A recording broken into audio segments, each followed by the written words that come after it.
Dans le cadre du bilan de compétences, le demandeur d'emploi, le porteur de projet a une idée et ne sait pas s'il veut la mettre en œuvre, s'il aura les moyens de la mettre en œuvre. Donc il examine le marché,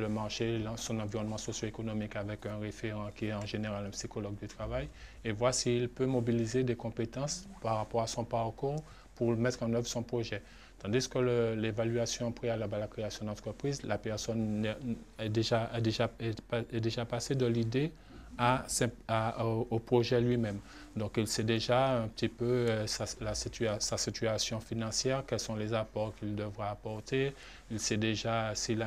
dispose d'un local, il sait à peu près quel statut juridique il va adopter, le marché qu'il vise, tout cela. Et le regard de l'expert, justement, peut lui permettre de savoir quels sont les moyens financiers dont il dispose, de quels aides il pourra disposer,